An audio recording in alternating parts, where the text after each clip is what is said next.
Bali, the head of civil services. Just next to my deputy chairperson, we have the chairperson, Mrs. Tokom Konas Kaluva.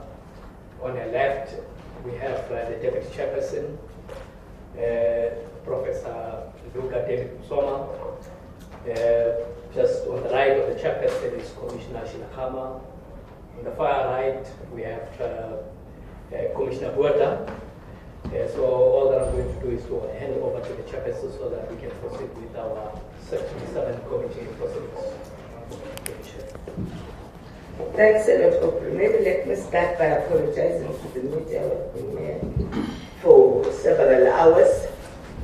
They were to swap things around. I think there was a miscommunication of one kind or another.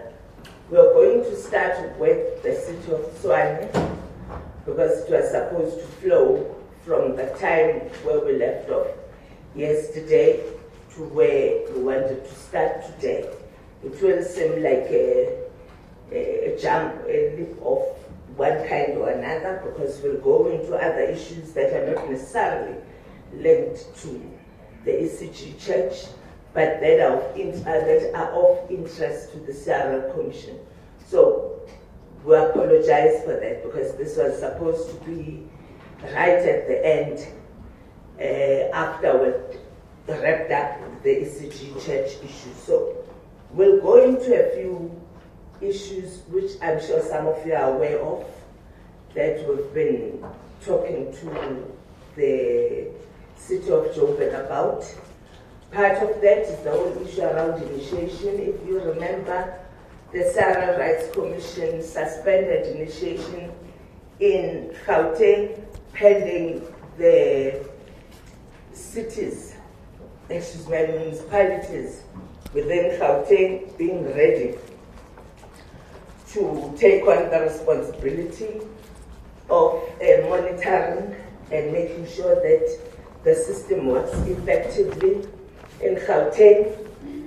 We've now reached a stage where we're supposed to go back to that. We had suspended initiation for 2 years. We're at the end of the 2 years and we're supposed to go back to normal during the winter months. None of the young people have died in Gauteng in the past 2 years, obviously because there was no initiation taking place. So we discovered that the city of Joburg does not have a bylaw, at that time did not have a bylaw that deals with initiation, and at that point did not have land allocated for initiation to happen so that the monitoring can be easier. The issue of water, I'm sure those of you who have been following on the initiation process will know that a lot of young people died out of dehydration. What we discovered was that if the other municipalities close, the people who want to do unusual things come to Joburg because there's no bylaw, so they can't be breaking any law. If there's no law to be broken, then it became difficult for people who are monitoring initiation, including ourselves, to make an impact on that. That is one thing. When we last met with the mayor, we briefly discussed the issue of enforcement of bylaws as far as churches are concerned. That was even before the Bushiri matter, I'm sorry to call it the Bushiri matter, the ECG Church issue.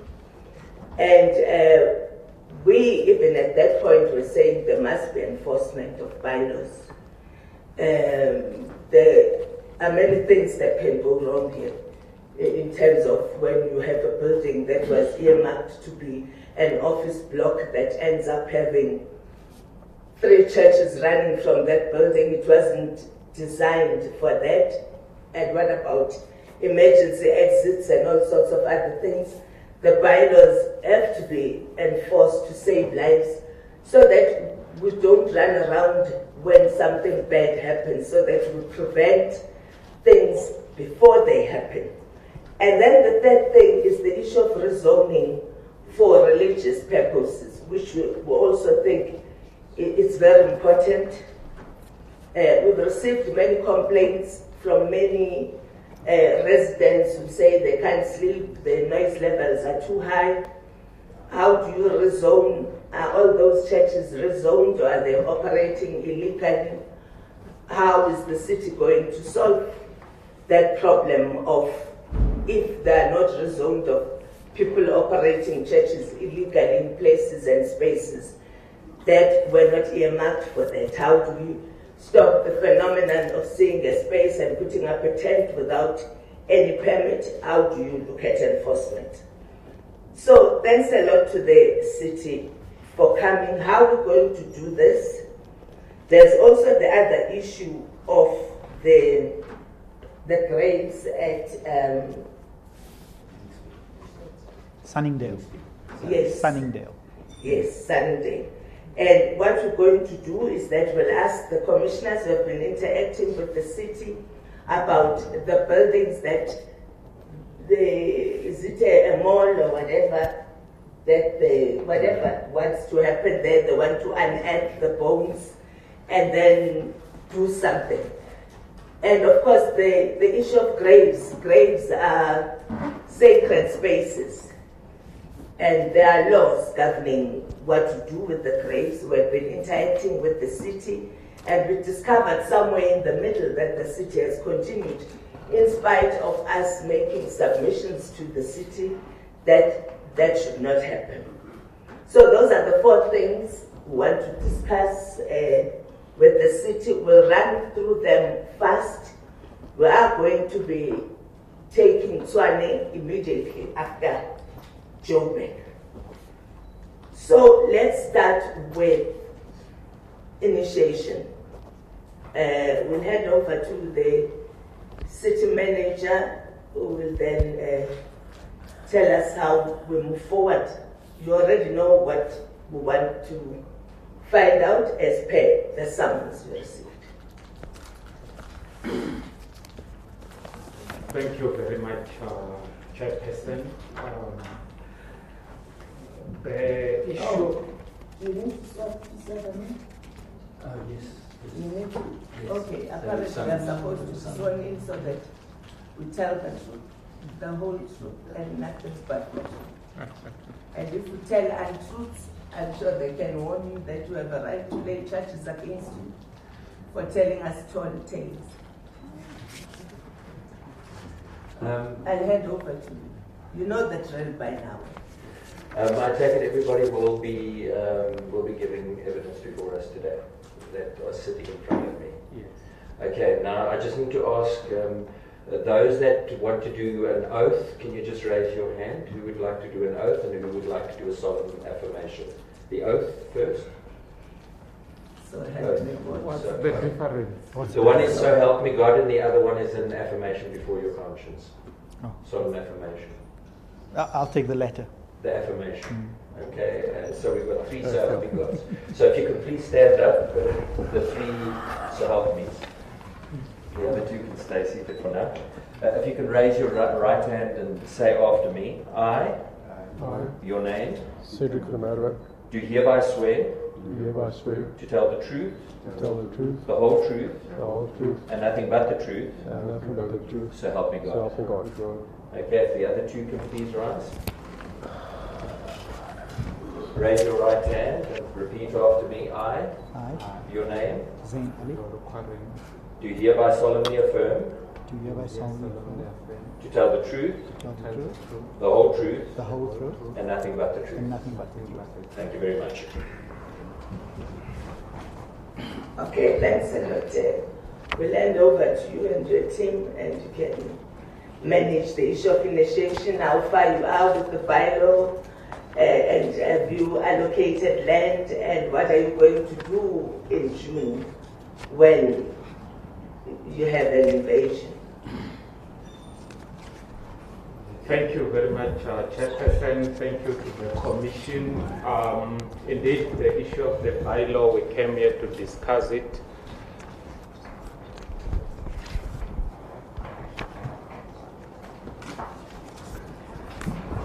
Thank you, Chairperson. Thank you to the Commission.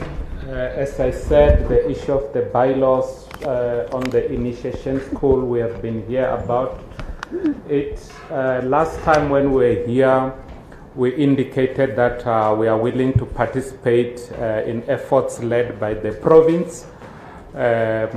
We indeed established contact with the province, and in November we had our first discussion on the issue. So discussions are ongoing.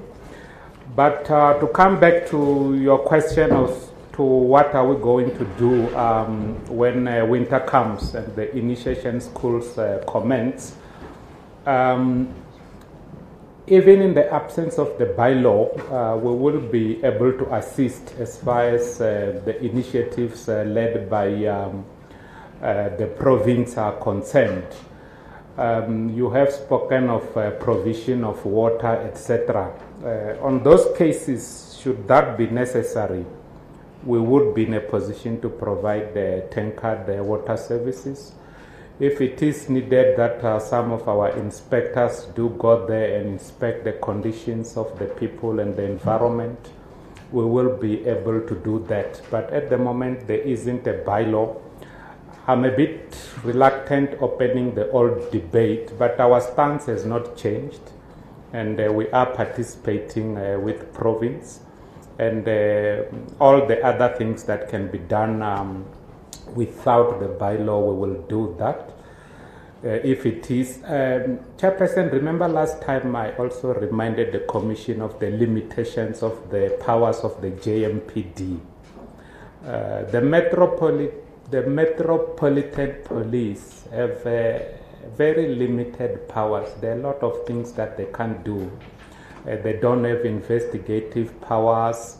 In fact, the issue that happened at the stadium during the global citizen issue might have taught a lot of people as to the demarcation of accountabilities in the law enforcement spheres. We are very good at traffic management. We are very good at enforcing bylaws. But as it pertains to common crime and laying charges and arresting people, that is better done by the SABC. But JMPD is extremely willing to participate in the efforts led by the province to ensure that there is law and order. Thank you, Chairperson. Okay.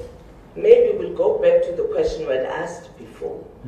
Is there space demarcated for initiation in the city of Joburg? Thank you, Chairperson. As we are saying, at the moment, I'm not privy to any of such a space. But because we are approaching this in a task team format, led by the province. Obviously, the province, this task team will suggest activities that must be done by each.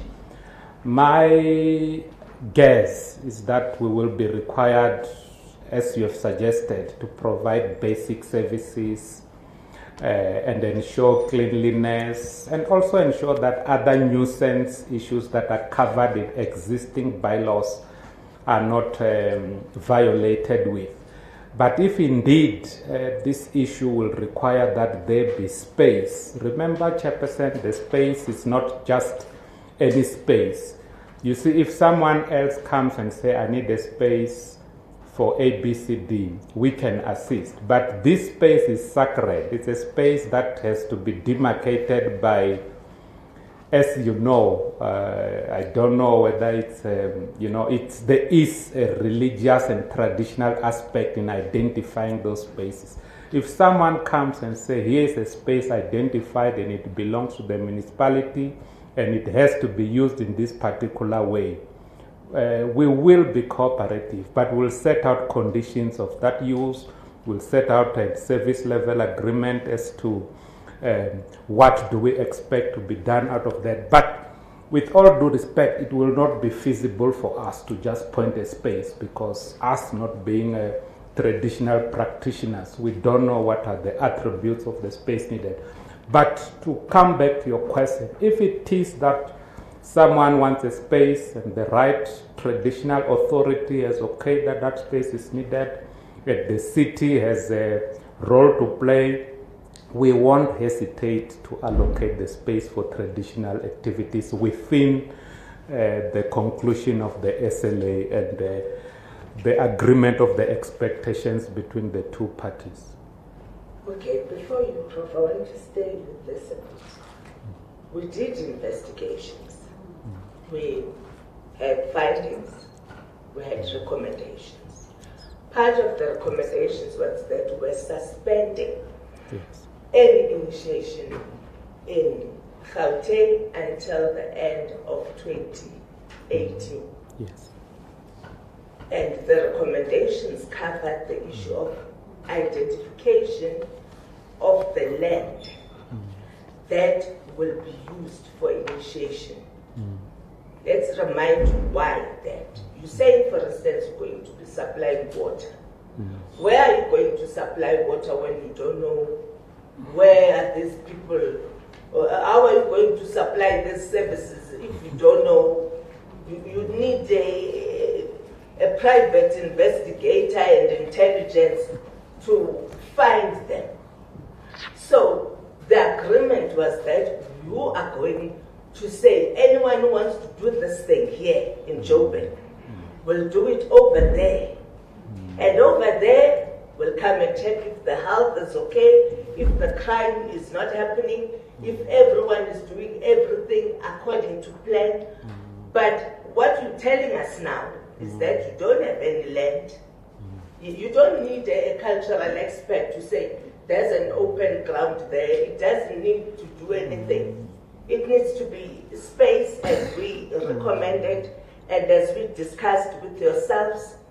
You see, the challenge which we raised with the mayor and yourselves last year was that Joburg has become the gangster paradise for anyone who wants to do wrong things in initiation. You don't have any bylaw to control people. You don't have space demarcated.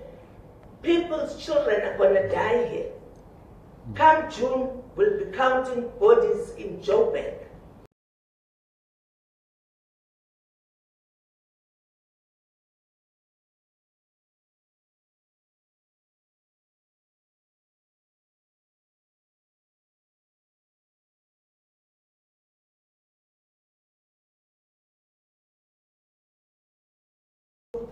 They've decided on water, they've decided on health, they've decided on all those things.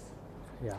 Joburg has been resistant consistently. If anything happens to anyone in Joburg, we'll leave it at your door. We will say, we told you so. And we insisted. At first you said there's no national legislation. I hear you not saying that now because there is. This is not about legislation, it's about children's lives that are being lost. And everyone is saying the loophole, the gap has been opened by Joburg because that's where everybody goes to.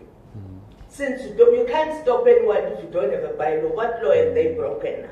They've broken no law. It's a free for all. Everyone will come here. When Citibank shuts down and pushes them to a corner, everyone is pushing them to a corner to monitor them. All those that want to do the wrong thing will be the Joburg special. And we can't sit and watch as our children are being murdered because the city of Joburg is not willing to do what everybody else is doing all over the country. There can't be a Joburg special where our children are concerned. I think there needs to be a time when we say, let's not play politics. Let's not play power games. We're saving lives of children here. It's about the timing. It's about doing the right thing. It's about keeping children alive. You see, no one has died here. We're all praying that nothing happens in June and the numbers start climbing in Gauteng because Joburg is not doing what Joburg needs to do. Those SABs that you say must enforce the law, there's no law to enforce here because It's not happening. We are resisting to pass a bylaw. Resisting to pass a bylaw in the face of horrific deaths and abductions of children.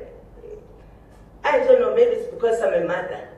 You know, it's unfortunate that I'm sitting in front of men right now, and maybe, you know, you don't feel the pain we're feeling. When your child is being abducted because the city is failing to do what the city needs to do and the city must do, and waiting to count bodies of children is horrific as far as I'm concerned. I don't know, Prof, maybe what to add to this. I just wanted to check with the city manager. Was this the report you're giving us? Was it thought through, or is it because the question is raised now? Now you are trying to get an answer to it, because I don't hear the logic, especially when you say nobody has come to you with the identified land for this particular sacred activity. We were thinking that you would initiate this and come with a conclusive response to it pertaining to what was actually required in terms of the recommendation. Yeah. I just want to check whether this is part of the moment response or it was thought out. No, thank you, Prof, and through you, Chairperson. Look, just to let you know that I've also attended an initiation school, a traditional one. So I have a fair idea of what happens there, although obviously traditions and cultures will change. In the case of the initiation that I attended, it wouldn't be a valid initiation school if anybody other than the initiation school master has identified the space. And the initiation master will have his own checklist, whether it's next to the river, so many things do not pass through, it's at a specific area. So it is from that angle that I'm saying nobody has approached us for an area. So looking at that, from my own experiences, I would have expected that someone wants to run an initiation school would say, I've identified this area, I want to run this. Because what Peter de Klerk would identify as an area for an initiation school might not make sense for most of the people, with all due respect, Peter de Klerk. So even when people build simple things like malls, they would come and say, I have identified this space. I want to build Mall of Africa. It wouldn't be up to us to say the Mall of Africa should be in Zirbekom. Because the person who wants to do the task is the one who understands and who knows what the area is. Unlike the past, we are coming here in a very cooperative spirit. What we are saying is that there are issues that must be done by others, and if there are issues that the Commission feels should be done by the municipalities, we are willing to cooperate. If a person comes and identifies the land, I still maintain that it shouldn't be identified by the municipality. I think it wouldn't make traditional sense from the experience of my own initiation if someone else other than the Inyanga who runs the school identifies the area. These are things that the specifications are very tight. If you are slaughtering a goat, you are not just bringing in a goat, you are bringing a specific color, a specific gender of a goat, a specific age of a goat. So it can't be things that are identified by me, with all due respect. And if people have identified this, I'm willing to cooperate. Oh, okay. I think I follow your thinking. That's what happened in Limpopo, probably in a village. You see, we are in the city here. There's no one who's responsible for anything. The CRL took the unprecedented step to say, shut down this thing in Gauteng, because it's not working the way it works in Limpopo. That's why all the other provinces are continuing, except this one. Because there's a crisis here. This thing has been hijacked by criminals. You also don't want criminals to come to you to say, give me land. I want to run my total school in your land. So there's no chief here except the 2 chiefs in Swan, but in your area, there's no traditional leader. Yeah. So what happens in Limpopo under a traditional leader, the minute you cross into Gauteng, that dream evaporates. While living in a state of emergency here, you can't be in a space of saying you're waiting for someone to identify the land. Last time we met, the CRL said, if you have a problem, come to us. Yeah. If you needed someone to identify the land, I am sure we can identify the land from here, stand on top of the roof and show you open spaces in Joburg, and we can get the show on the road. Yeah. If it's just about identification of land, I'm sure by the end of this week we'll give you a plot. Chairperson, maybe I'm misunderstood. From my understanding of initiation school is that these things have got someone running it. And that is the person who would, these are the things that are needed. So, and you have already alluded to my dilemma. We are living in a metropolitan without chiefs, unlike the others that you are comparing us with. So that is where it's very difficult, because these are the people who must agree and appraise the land and agree that the initiation school in Nyanga is indeed an Inyanga. So I still feel that it's a very difficult situation that if I have to come to a point where I identify the land, it's one of the issues that I would die with this conflict in my own heart, that how come did I see myself fit to get involved in such sacred choice, whereas I'm just a commoner. I'm neither a royal blood nor from the Inyanga family. What if this area appears to people? They don't just choose, that I'm sure of, because I've attended the initiation school. It's not just a choice. Okay, let's do this. I always do this in my head. I delete everything that I know about something. All my knowledge and prejudices and expectations, they evaporate at a certain time. And I go into a space with a clean mind. You see, this is not in a village. You see, you don't have anyone who's going to be the chief. We are the chief here. You see, you are the chief. Okay. As city manager, you are the chief of this village called City of Johannesburg. Okay. So you are the chief. Now, where I'm sitting, the chief is saying to me, I can't identify the land because I'm not empowered. The minute you took this job, you became the chief of Johannesburg. You are Musanda here, Joburg, you see. So we say, Musanda, and then Musanda tells us, I can't find land. That doesn't make sense, Musanda. Tell me something else. Because what you are telling me, that you're waiting for an Inyanga somewhere, big Inyanga in Joburg, who's going to appear and point the land and they've had it in their dreams. It's not going to happen. This is a technical process. It's not a spiritual process now that you are scared of pointing the land. We are the chief here. Point us to the land that you have demarcated for this initiation process to take place. There's nobody else who's going to do it except you. I think the other thing, Chairperson, is that unlike somebody who has never been to the mountain, he has been. Yes. And that's a privilege. The foreknowledge of identifying the sacred place means already you know what are the characteristics the elements that are required for such a land. And if you didn't help, you should have shouted, either to CRL or even to Nkosi Mahlangu, just like at the other side of Tshwane. How do you do it for this dilemma?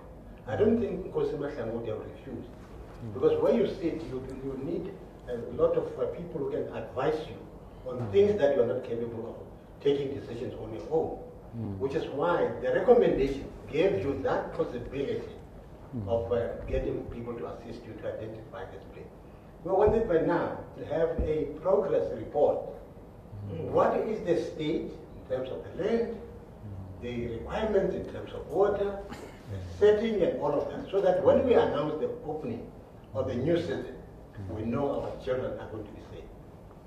Thank you so much.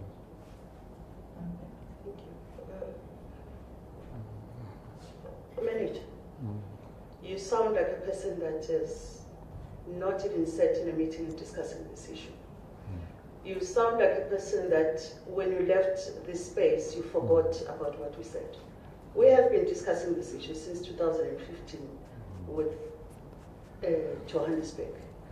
And you sound like a person that you want us to continue to disobey or infringe the rights of others in terms of the Constitution. For 2 years, we've suspended the rights of our community to celebrate and enjoy. That's a constitutional right. You are aware of these things. Last year, around September, we had an engagement, and we only wanted you to tell us that this is how far we have went. The reason why we shut down Gauteng was because of Johannesburg. And we're trying, as the chair says, to save lives. And you seem not to be serious about this. And we cannot continue to say people should not celebrate their rights. And the kids are growing, you know that. You know that there's a time frame in this initiation space. You cannot say when you want us to. You know, you are saying to us when you want us to, meaning we haven't yet because you have not said. How loud can we say it? Because this has been said. It's on the table in your office or somewhere else. We just need these answers to say how far you have gone and how far we need to do, because we need to say we are lifting the ban. And if you say this, what do you want us to say? Okay, let's move forward on this thing, my chief. Let's give you a month, 1 month open, for you to identify the land. You've got the power, you've got the authority, you've got everything in your hands. Identify the land. Tell us how you're going to secure the land. We don't want criminals roaming about. At least you went to initiation school. You know that criminals are not allowed. Guns are not allowed. All these things that are happening here, sending kids to initiation schools, coming back as little gangsters, terrorizing communities. That should not happen. It doesn't happen anyway. All we're asking is that if these young people are in one space, it's easy for the police to police the place. It's easy even for the metro police to drive around and have a look and see if everything is going according to plan. It's easy for your health people to go there and check if no one is dying from whatever, dehydration, infections or whatever. If they're all over Joburg, you won't be able to do that. They'll continue dying. So let's say, let's get the land. We want the land. It's not going to be expropriation without compensation. You will give us the land. You've got the land, you own the land. Use your power to identify the land. If you need someone to help you, we've got lots of people here at the CRL who will help you identify the land. So in 1 month, flat, we need a report that doesn't sound like this. This is a matter of life and death. Literally, not just figuratively. We need our children to come back alive. That can be very difficult. You just need to keep them alive for the 1 month or so, 2 months they are there. and they can come back to us and we can all celebrate and move on with our lives. That's all we're asking, my chief. Can we agree on a month? Thank you, Chairperson. We will indeed give you progress in a month. A positive progress, son. Please. This is a difficult thing. Okay, let's talk about bylaws, enforcement of bylaws, which we discussed last time, especially around churches. Yes. We're busy keeping people alive. You know, today is a day of keeping everyone alive. So we agreed last time that we're going to be enforcing bylaws in the city. I took the time to drive around Sunday. It's business as usual. Those that were operating from the streets are still there. Those that 5 churches in a building are still there. Are all those people legal as far as your bylaws are concerned, or you haven't started with the implementation yet? Thank you, Chairperson. We have indeed started.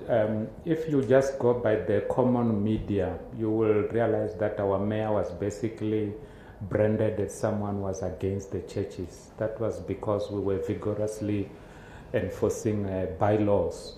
I can tell you even of the church that took us even to Parliament, Peter, the church in Chawelo of Pastor Mkuba, where we basically went there because the neighbors complained that they cannot sleep. The neighbors were very understanding.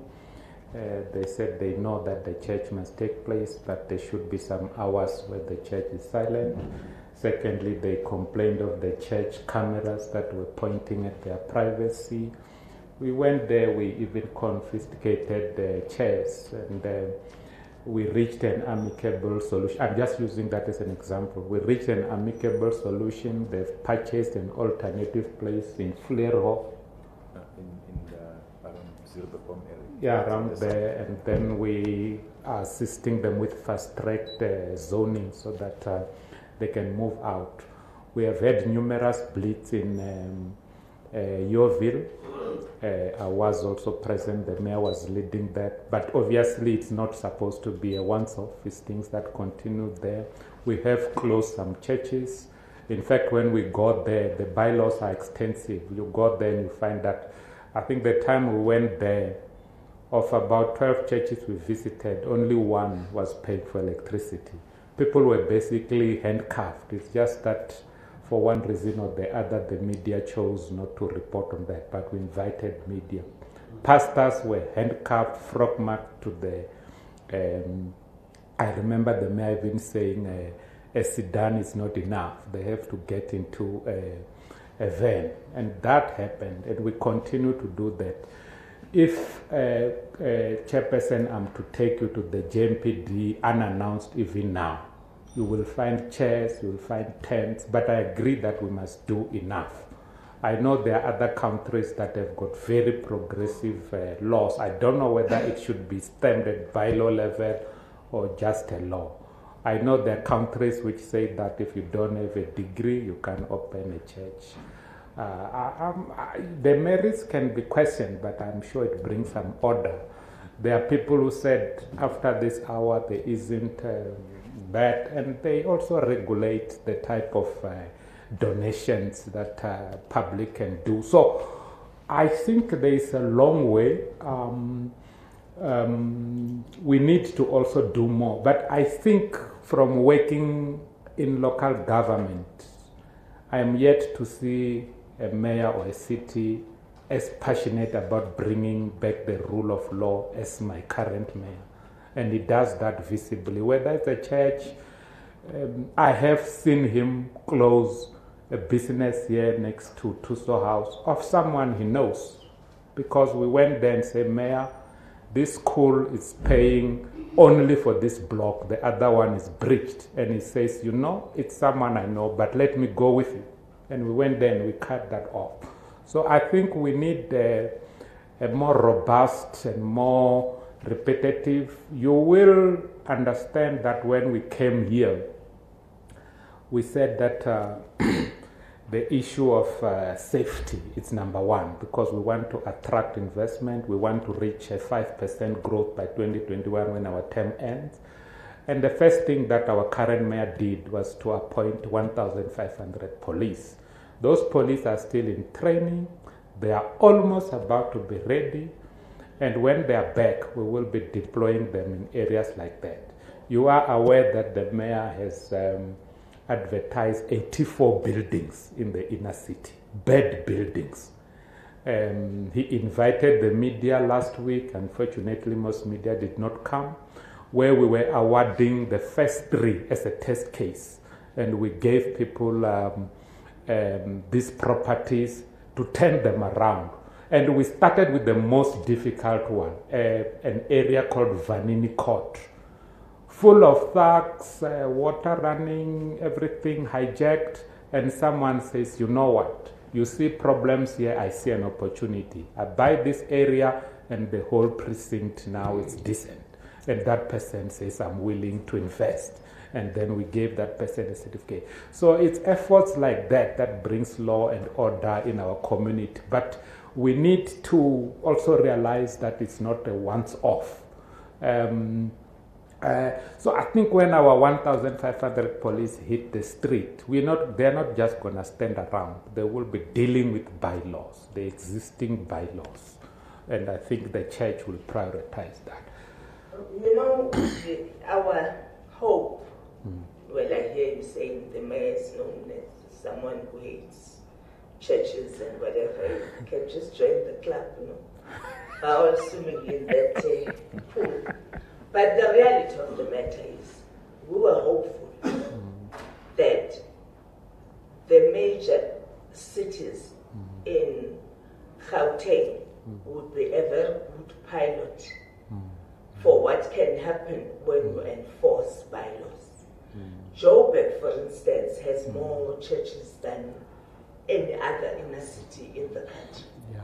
So we thought we'd start with the most difficult and look at the laws being enforced. Because the other things of what happens inside, who's preaching, do they have a degree or whatever, are secondary in terms of people's lives. People's lives depend on the bylaws. If you enforce the bylaws, you will make sure that you save people's lives.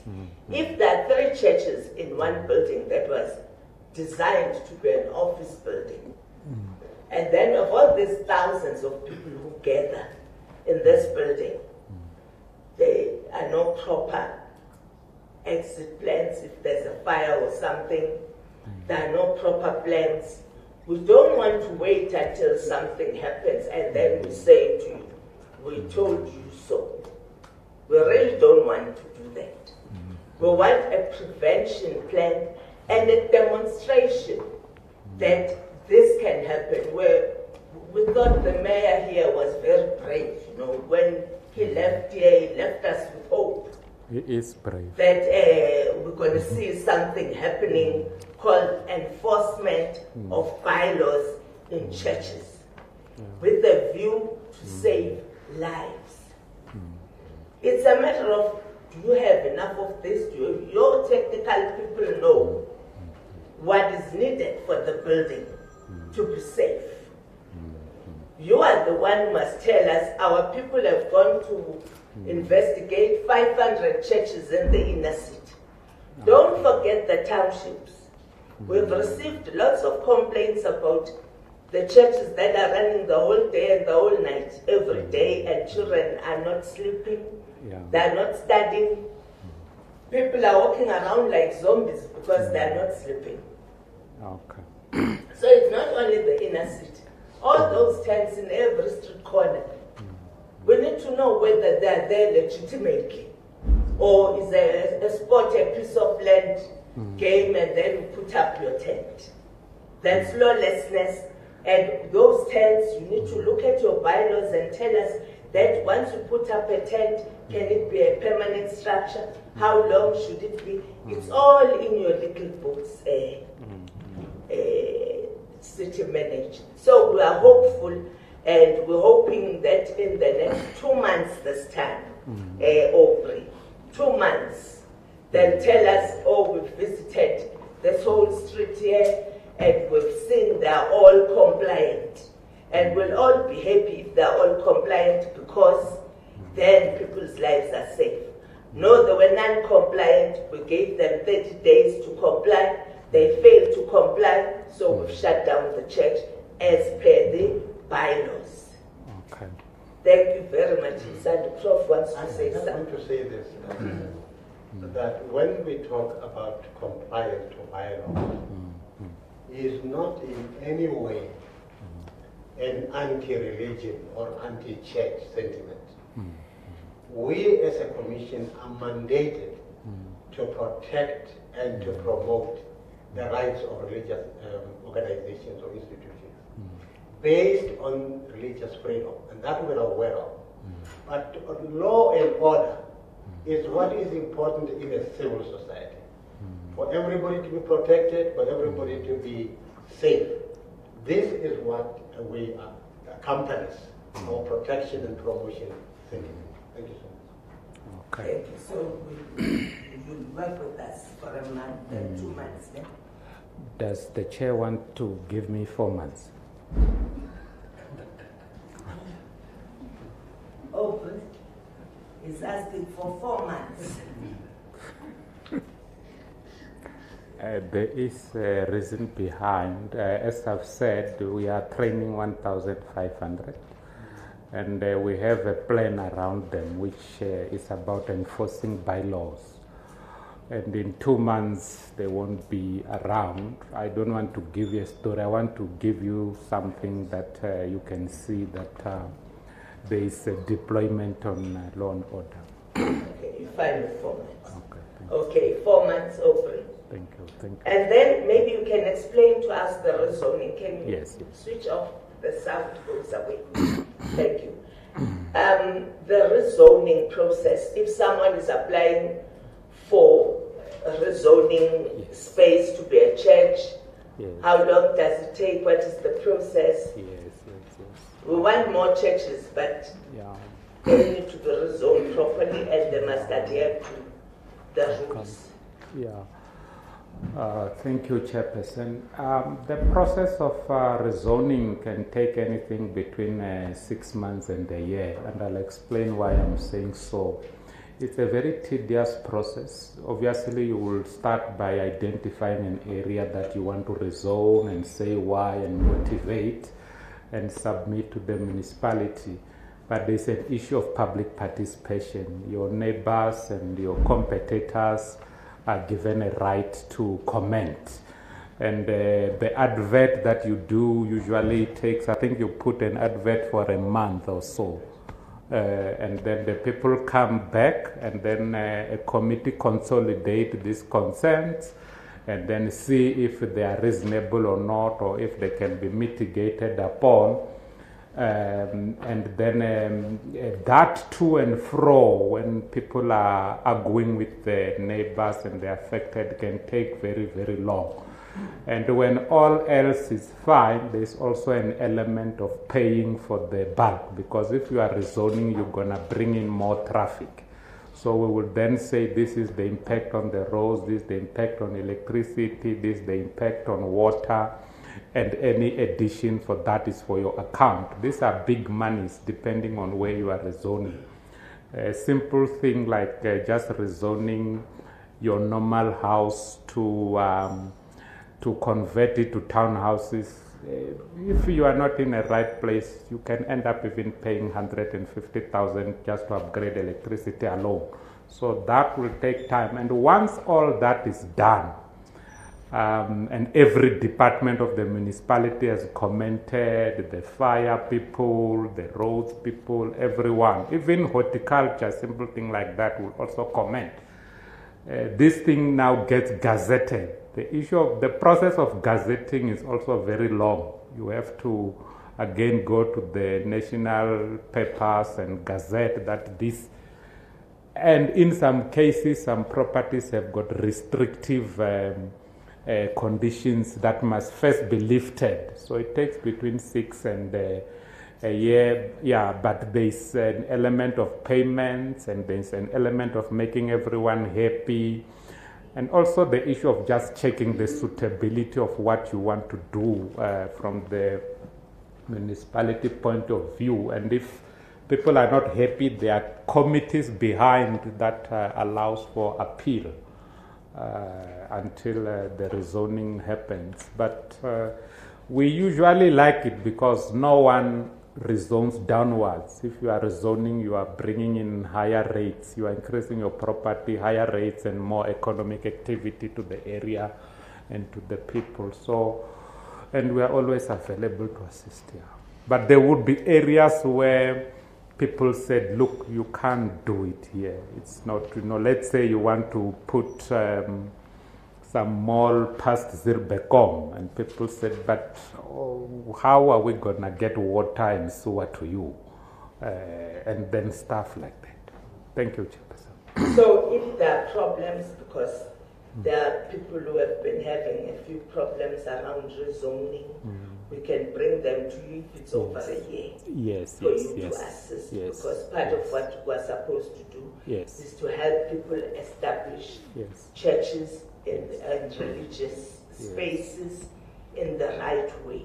Yes. And if they're applying for rezoning and those types of things, they're following the law. Yes. So all we're saying is that when we receive complaints about the delays, we'll then bring those to the attention of the city, and we can work together to create more order. It would be very much appreciated. Remember, we even have an ombuds office there. They also take these issues where they feel departments are dragging their feet and then they move. But if something has taken a year, it has gone outside our service level agreements. So yeah, so we will really, you should alert us that what's happening with this one. I'll hand over to the two commissioners who have been interacting with yourselves about the last issue. Just Chair, on the previous issue around the land, identifying the land, you will also have to look at a bylaw, obviously, to force the people to go to that land that you've identified as the initiation. So there's still that problem around the bylaw, that if you don't have that bylaw, the piece of ground isn't going to mean much, unless you have the bylaw that enforces people to go to that piece of ground. Okay. Now on the Linksfield issue. Yeah, just on that one, I think, look, we are not coming across as people who don't want to assist, but there was a different understanding from us. For us, really, it was that, it's maybe the topic is better closed than. We'll deal with it offline. Okay, thank you. Okay, the issue we're talking about here is Linksfield. There is a burial ground next to the old communicable diseases hospital over there. It's quite an extensive burial ground. There's obviously been debate as to the size of the burial ground and everything. We were approached by the community around the Linksfield area concerning this because there is development that's being envisioned for there where they're thinking of building residential properties on this burial ground. Now, we ended up speaking to environmental affairs around the environmental impact assessment study. We ended up speaking to SARA and all these institutions when it came to this matter. And it came to light that the original environmental impact assessment that was done incorrectly. Because SARA, at the end of the day, had not issued a permit when it came to this matter. And they'd actually sidestepped SARA by going to Department of Agriculture in order to get the process approved, which is not the correct process. So we after deliberation with SARA and everything, a joint communique was delivered on the 18th of September to your municipality as well as other role players when it came to this matter, where it was indicated that the assessment that was done incorrectly, and that should the developer wish to continue with this matter, that he would have to redo the assessment. He would have to go through the SARA process and everything again in order to comply with the law, because they were in violation of Section 36 of the National Health Regulation Act. Okay. Okay. Now, subsequently, we've been informed that the committee that was doing the approval process when it comes to this development has now issued the right to develop. Okay. Even although this letter was delivered, which specifically states that an illegal act had been committed, and that this act, they were in violation of the law, should they go ahead with this. We just need to understand what is happening with this process. Yeah. My colleague Zain will come in, but I will just, through you, Chairperson, just comment in general, having been a government worker for all my working years. When you deal with application for commercial mixed use, there is other dynamics that you have to be aware of. There is rivalry amongst industry participants. If you look even at Attack Mall, Mall of Africa, the competitors fiercely opposed it. And we had to look at what is best, the balance. I know what you're talking about. There are Jewish cemeteries around the old hospital who were suffering from a certain disease. I don't know whether it's leprosy or whatever. So when we talk, yes, I'm talking Linksfield. When we talk application, yes, I'm gonna come there. When we talk development, besides balancing the issue of competition amongst industry players, there's also an issue of balancing environmental issues. It was not only the issue of environment, there were issues of red species that were also identified. And we have to balance that because we need this species, but we also need development in a way. So if you look at the compromise that was reached with that developer, from initial submission of what he wanted to do to now, you can see that there was enormous balancing act, balancing that the sanctity of the grave remains, also the issue of erosion does not crop in, also the issue of red species must happen, also balancing the need of the residents, and also being cognizant that some developers will not want that developer there. So there is a lot of decisions that went into that. I remember it's just that it was not publicized on the heritage.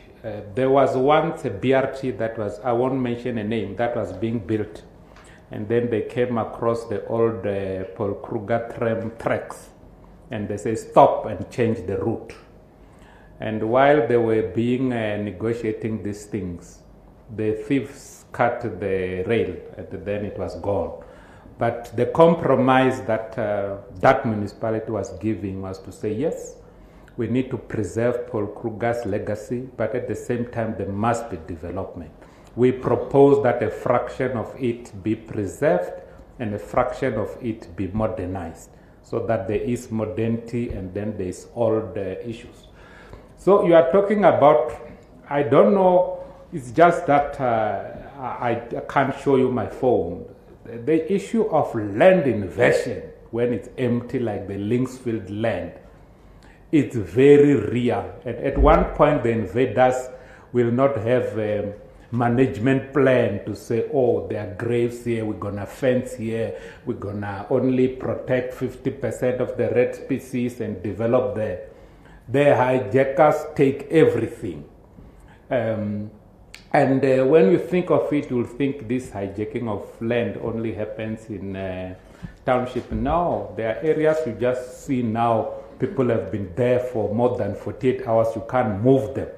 So what I'm saying is that whatever the commissioner is saying on this issue, I know there are so many interests competing, as I have clearly said, but people must really strive for a balance. I don't think it will be prudent or worthy to maintain that empty space forever. But at the same time, the plan has to preserve the graves, the plan has to preserve the red species, but some development must happen. And I think that's the stance that I think I want to take. I will sleep comfortably because that space, when you see it like that, it's like that because someone is guarding it. And that's not the best use of that space. I think the best use is that all parties must give in something. There must be development, there must be preservation. But you can't just go, it won't be sustainable to preserve those hectares in an urban areas to eternity. So Zaid works with this issue. Perhaps you might say it in a better way. Okay. Maybe for me a point of clarity. The issue is there's a letter written on there in September last year that said the permit issued for the proposed development be revoked with immediate effect, that there must be a rehabilitation of the site as we believe that the developers have already disturbed some graves by contravening Section 36 of the National Heritage Resources Act when they started grading the area. So we're talking about the graves and not the other heavy pieces of land that will be invaded. I don't think there's someone sitting somewhere thinking, can we invade those graves and put up a shack on top of the graves? It's the graves specifically. Hence, the letter was signed by myself and the South African Heritage Resources Agency. Because the only story on the table is the graves. And you are saying they must bulldoze the graves. No. That's the only worry we have. So we want certainty as to whether the graves will be secured, an assurance from the city manager that no one has any intention of doing anything like dancing on top of people's graves. Yeah. Thank you, Chairperson. As I said, I will allow Zain to just run it through, but I have somehow partially said that they initially, obviously a developer buys a land and wants to maximize the space. They came with that plan and it was reduced a number of times, taking into account the fact that there are graves. And it's not just normal graves, Madam Chair, it's graves of people who were sick of a contagious disease. So an outbreak from there can go. So that the municipality is cognizant of. You know, sometimes we even stop a development because a bullfrog was seen there. We even stop a development because some type of rare bird perched there. So, and that we can show you many reasons around. So it's not that we are people who would just say bulldoze the grave. But I think, Chairperson, the background that I have given, the dynamic forces, whenever you approach issues of development of a commercial site, just please have it in mind that there are those issues. Like I was telling you how fiercely the Mall of Africa was opposed by people with money. And there were no graves. Yeah, well, I'm still bringing in the issue of the forces that come at play when there is a development. Yeah, I think it's just some background knowledge that is important. Saying. Before the response, so that's a response to all the issues. Yes. Oh, sorry. Manager, you seem every time when we discuss issues, you want to bring issues that are not relevant for what you're discussing about. We're discussing about the rights of the dead. We're discussing about the graves. that area, all of it, from the entrance to the corner, it's a gravesite. I'm not sure whether you've been there. We're talking about a gravesite that is the heritage of this land. That dates more than 18,000, from 1800. It's not just a grave, and it's not only one ethnic group that you're talking about. This is a South African, where all of them, and it's SABC for you to know. You can Google and find it, it's all out there. And we are asking that when you graded already, it has been graded in some spaces where they are graded, that we've seen it. We went there, we did all the local inspection, we saw that. You are intending to unearth what we don't know what will happen in this area. Noting that area, it's only not had anthrax, a lot of diseases that were there. We're talking about people that are sleeping there over, First World War, whatever that we're discussing, things that are there. It's not only about environmental impact. We've seen the plants, but this is our heritage. These graves date more than 60 years. You should understand that. Okay. That when such graves are found, that is a heritage. It's a no-no. It's only SARA that can say go or not. Not even environmental department can do that. Which we are saying you fail to comply with the section 36 of SARA. And you are advised to stay away from that. Stay away because we do not know what will happen if you start building to the even community that you think of that they need that land. That land is not for that. What we are still asking is that cease those buildings. Okay. Maybe let me sharpen the question.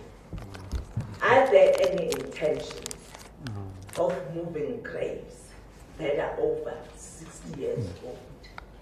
Especially graves of people who were buried there with diseases, because the medical people are telling us they don't know what will happen if there's this unearthing of the remains of those people who were buried there. Because our only interest is graves that are beyond 60 years, because there's an act that governs that, but you can only touch those graves when there's an explicit permission from SARA. Section 36 of the Act does not allow you to touch the graves without the permit from SARA. So all we're interested in is not the mourning, whatever else happiness that's going to happen there. It's the graves. So if you say we're not touching the graves at all, and under oath you have sworn and you say you're not touching the graves, if we walk around there 2 months down the line, we will go lay criminal charges against you for misleading the commission. It's in section 41 of the Act, the CRL Act. We will lay charges against you. So before you commit one way or the other, you can just say, yes, we're thinking of touching the graves. Or no, we're playing far away from the graves. It's a very simple thing, and then we can all go home. Okay, so through UCM, I was one of the panel members presiding over this application. Cedric van der Merwe was the chairperson, and he'll elaborate on the protection of the open spaces, the classification of the open spaces. We've had the privilege to walk the site on 2 or 3 occasions, head to toe, length to breadth, through thick vegetation as well, plotting out the various grave sites. Before we deliberated, we were a panel of 3, and as the CMS said, our obligations, we custodians of the public realm, so we need to look after the interests of developers, objectors, and the people who can't speak for themselves as well. yes. And we try and balance that as best as we can while achieving our desired economic targets. So Cedric, we've come across lots of information through our deliberation. The application is still sub judice. We haven't yet finalized.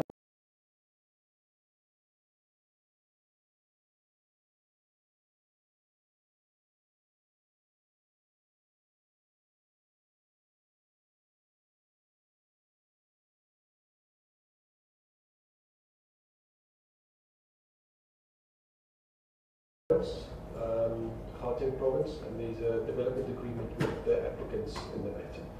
So it's not the city's intention to move graves or to develop the property. They merely apply to the city for township establishment and following a process, a legal process, to come to a decision where they are granted certain rights to develop the property, but all rights are subject to certain limitations. Now, in this case, specifically referring to the graves, and we are aware of the graves, as my colleague alluded to, we walked the whole site. We were provided with professional studies as to where graves were located. We were given professional studies as to what is contained in the ground and what the potential dangers are. And we were given environmental authorization, a GDOT, that you've now alluded that you've given instruction to be withdrawn. I think legally we've not been informed that that is no longer in place, that authorization. We've not been communicated to that authorization is no longer in place. But in coming to a decision, we set certain conditions that need to be complied with prior to any development on that piece of property. And I'm talking the property in a bigger sense. There was application for 8 different townships with different rights that need to be put in place on these portions of the property. But part of the conditions that we normally impose with any application for a township establishment throughout the city, under the city's jurisdiction, is that nothing can happen on that site prior to GDOT confirming that there's authorization granted. So the Department of Environmental and Agricultural Development need to confirm that the authorization is in place and that it's there before any development can take place. Also, we impose conditions that all conditions of SARA must be complied with, and all requirements, and they are the body that starts to deal with the exhumation of people or graves and dealing with graves. They must comply with it. So that's external requirements over and above the requirements that we have that any developer need to comply with. So those are conditions. If we're not satisfied that SARA is satisfied, that what's happening on site, it won't happen. So we as a city, custodian of the land use management system, must be satisfied that they are compliant with those external requirements that we impose. So that's also to ensure that proper things happen in a proper fashion. As Mr. Ali said, there was a decision made, but that decision is now pending an appeal.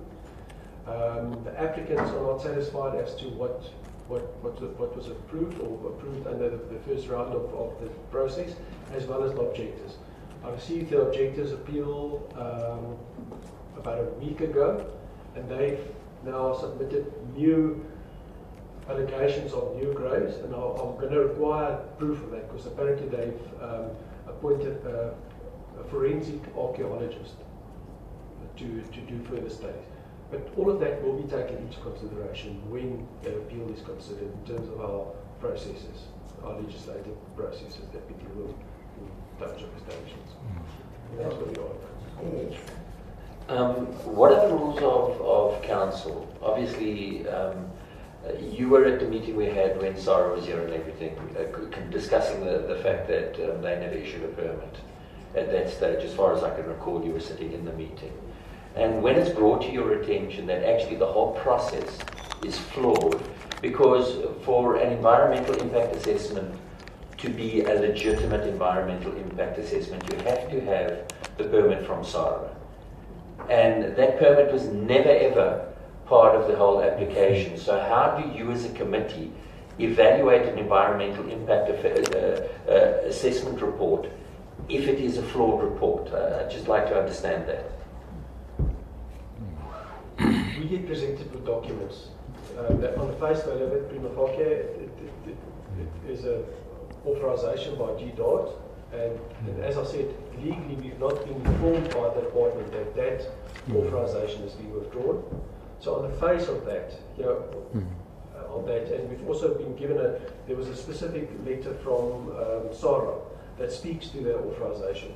So at this stage, this is what we have. We have documentation from them, from the bodies, saying that this is authorized. Hence our insistence in our conditions of approval that over and above those documents, they still need to satisfy us at the stage of where proclamation of the township and the final approval of the township happen, that those authorizations are in place. We don't deal with the environmental authorization, except that they might request comments from our internal environmental department. We are party to that process, but we don't drive it. It's a provincial process that's dealt with on a provincial level.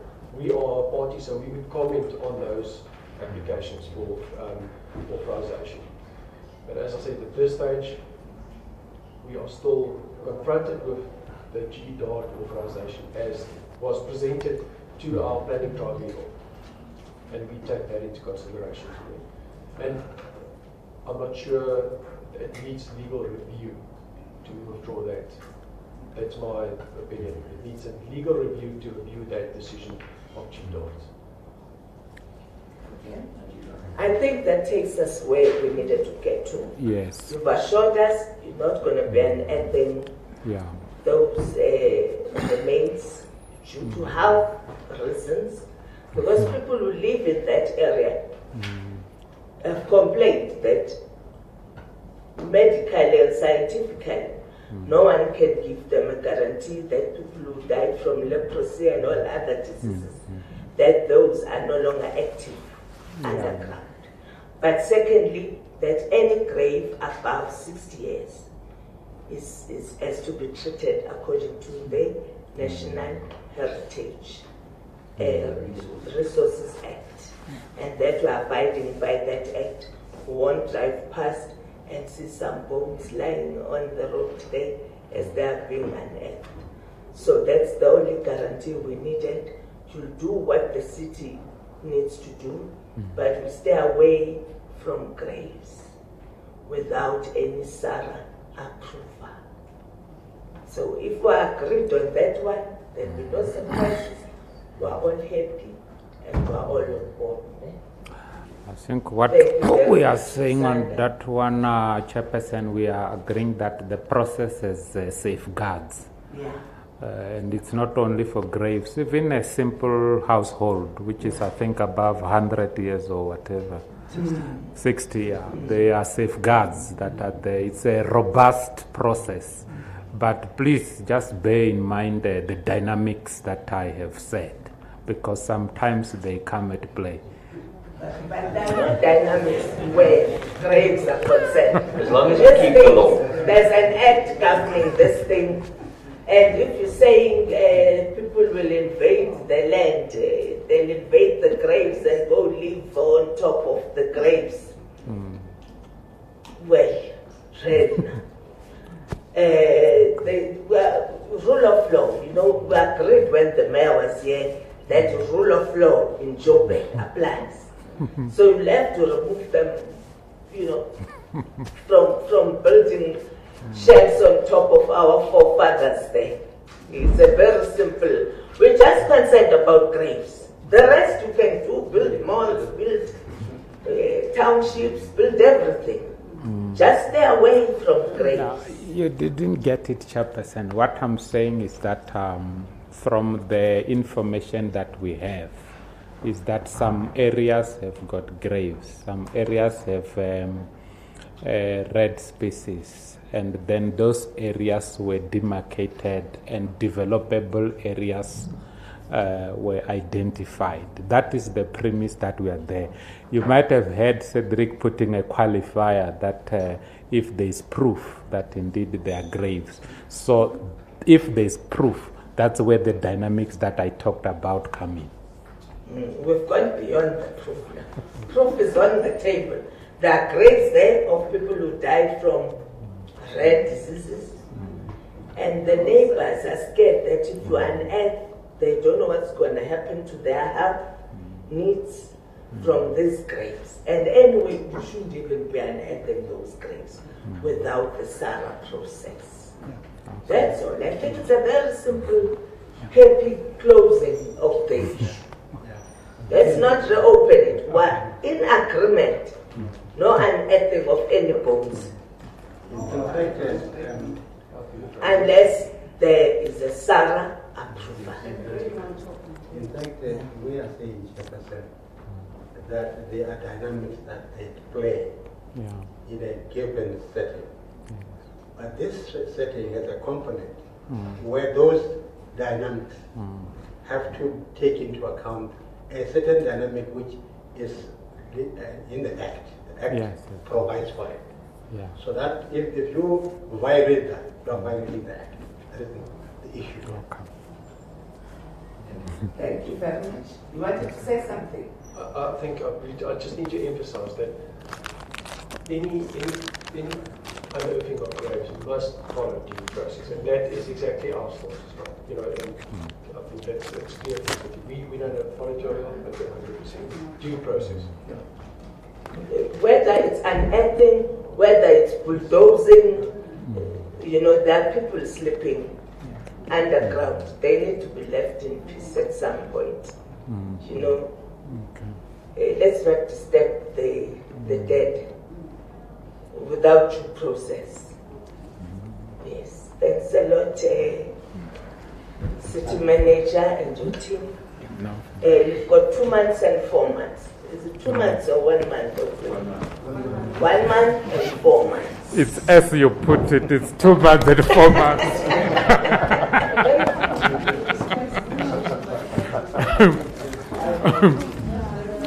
Thank you, Chairperson. Thank you.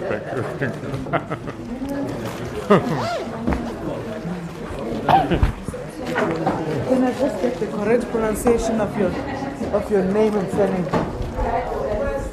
Say that again slowly. Let me give you a card, then you pick it up. No, I need that pronunciation. Did you get that? Oh, wait, you don't need pronunciation. Oh, yeah. Thanks. You don't need it for this meeting of who. I need pronunciation. CRL and okay. All the luck, I'm sure the interesting one is the coming.